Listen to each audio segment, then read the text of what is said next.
In this video, we will learn how to use CONCAT function in Excel sheet. So let's start this in my Excel sheet. I have here some data with the heading of first name, middle name and last name. Here I am using the CONCAT function to join all these three names. So let's start. Just enter the is equal to CONCAT tab and select the full range of row and bracket close. That's it. Here you can see the all three naming join in one cell.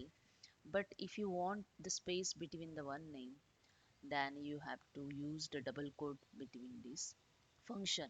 So again I use the concat function, select the first cell of name.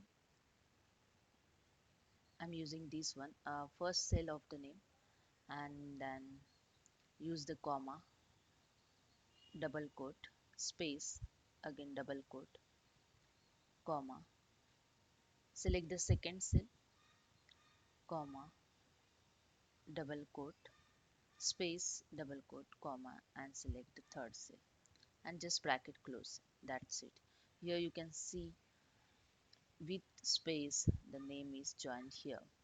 Okay, so hope you understand how to use the concat function in Excel sheet.